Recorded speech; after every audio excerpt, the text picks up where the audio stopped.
दोस्तों, करीब 2 महीने पहले 22 अप्रैल 2025 को पहलगाम में एक आतंकी हमला हुआ था। इस आतंकी हमले में 4 आतंकी पाकिस्तान से आए। उन्होंने पहलगाम में 26 नागरिकों की जान ले ली और उसके बाद वो फरार हो गए। अभी तक पता नहीं चला है कि वो आतंकी कहां पर हैं। लेकिन आपको याद होगा कि जम्मू कश्मीर पुलिस ने इस घटना के कुछ दिन बाद 3 स्केच जारी किए थे और यह दावा किया था कि ये 3 स्केच उन्हीं आतंकियों के हैं जिन्होंने इस बर्बर घटना को अंजाम दिया। लेकिन अब एनआईए की एक हैरान करने वाली रिपोर्ट सामने आई है जो ये दावा कर रही है कि ये जो 3 स्केच थे ये उन आतंकियों के नहीं थे, यानी कि जम्मू कश्मीर पुलिस का जो उस वक्त का दावा है वो झूठा है। ऐसे में लोग ये कहने लगे हैं कि सरकार से एक बहुत बड़ी चूक हो गई है पहलगाम को लेकर, जो उन 26 परिवारों पर भारी पड़ने वाली है जिन्होंने अपनों को खो दिया। नमस्कार, मेरा नाम हिमांशु मिश्रा है। आप देख रहे हैं 4PM न्यूज नेटवर्क। दोस्तों, पहलगाम की घटना की जितनी निंदा की जाए उतनी कम है। पाकिस्तान ने जो कायराना हरकत की है उसकी वजह से ही हमें ऑपरेशन सिंदूर लॉन्च करना पड़ा। तमाम आतंकी ठिकानों को हमने निस्तानाबूद कर दिया। भारतीय वायुसेना ने अपने शौर्य का, पराक्रम का जो परिचय दिया वो पूरी दुनिया ने देखा। लेकिन सवाल यहीं आकर अटक जा रहा है कि आखिरकार वो आरोपी, वो आतंकी कहां हैं जिन्होंने हमारे निर्दोष लोगों की जान ले ली। जम्मू कश्मीर पुलिस की तरफ से जो स्केच जारी किए गए थे उस पर भी अब सवाल खड़ा हो रहा है एनआईए की जांच के बाद में। क्या जानकारी है, क्या कुछ रिपोर्ट आई है, जरा इस खबर में देखिए। दोस्तों, इंडिया.com की यह खबर है, उनकी वेबसाइट पर लगी है। लिखा है, पहलगाम हमले में बड़ा खुलासा, जारी किए गए स्केच से अलग हैं आतंकी, एनआईए की जांच से मचा हड़कंप।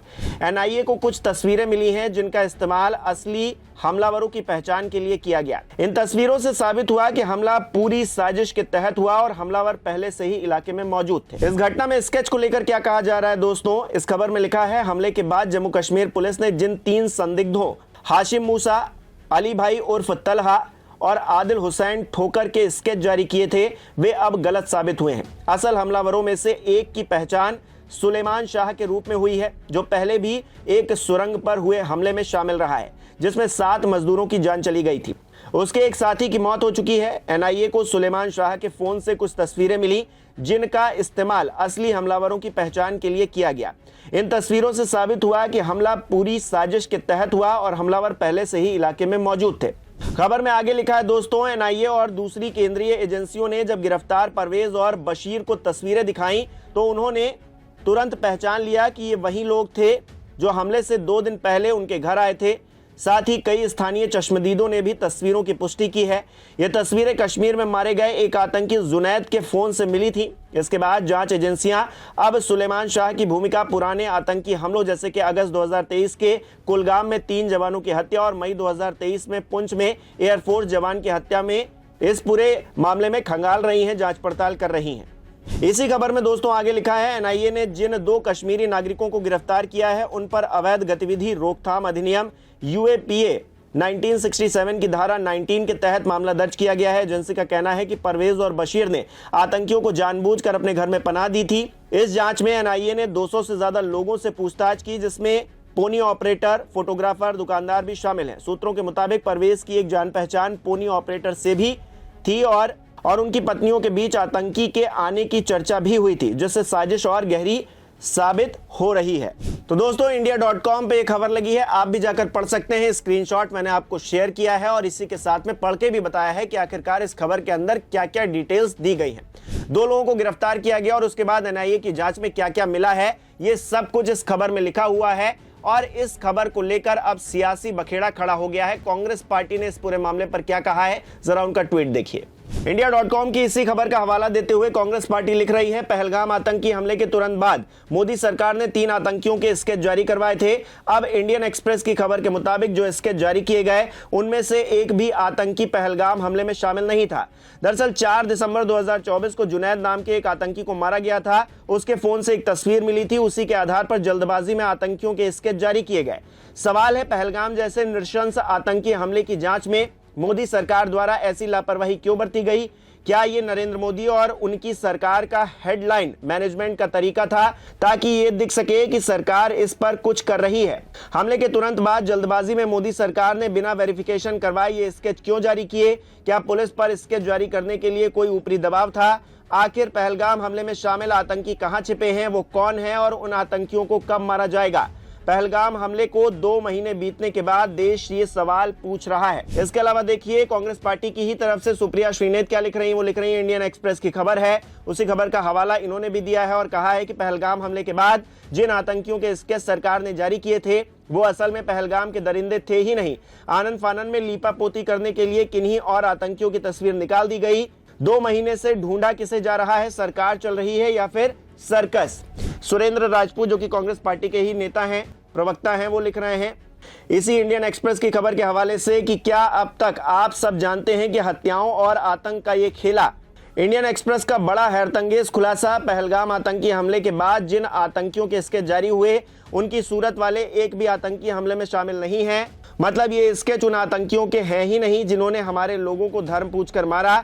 ये सिर्फ लापरवाही है या वोट बटोरने की बीजेपी आरएसएस की चाल। Pulwama question mark. तो कांग्रेस पार्टी की तरफ से इस खबर को लेकर एनआईए की जो जांच रिपोर्ट सामने आई है उसको लेकर अब सियासी हंगामा किया जा रहा है और किया भी जाना चाहिए, क्योंकि सवाल यहां पर आम नागरिकों की जान का है। जिस तरह से ये आतंकी हमला हुआ था वो अपने आप में कई सुरक्षा की जो खामियां हैं उसको उजागर करता है। और इस बीच ये बात निकलकर सामने आना कि जम्मू कश्मीर पुलिस की तरफ से जो स्केच जारी किए गए थे वो उन आतंकियों के थे ही नहीं, तो सवाल ये लाजमी हो जाता है कि पिछले 2 महीनों से आखिरकार हम ढूंढ किसे रहे हैं। जो जांच एजेंसियां हैं वो किन लोगों को तलाश रही हैं, कौन है आतंकी। पहले तो हमको ये एक भरोसा था कि इसके सामने आ गए हैं तो इन लोगों को ढूंढ ही लिया जाएगा, आज नहीं तो कल, थोड़ी देरी हो सकती है। लेकिन अब तो सवाल ये भी है कि हमको उनकी पहचान भी नहीं पता है कि आखिरकार किन लोगों ने हमारे 26 नागरिकों की जान ले ली। हालांकि कुछ वीडियोस सामने आई हैं जिनके जरिए, लेकिन उनसे पता नहीं लगाया जा सकता, क्योंकि जिस तरह से हमला हुआ है उसमें कहीं ना कहीं जो वीडियोस निकलकर सामने आए हैं उसमें उन दरिंदों की फोटो साफ तौर से दिखाई नहीं दे रही। हालांकि हो सकता है कुछ और भी तस्वीरें हों जिनको जांच के दौरान पाया गया हो और उन तस्वीरों के जरिए इन आतंकियों की पहचान की जाए। लेकिन अपने आप में सवाल यही है दोस्तों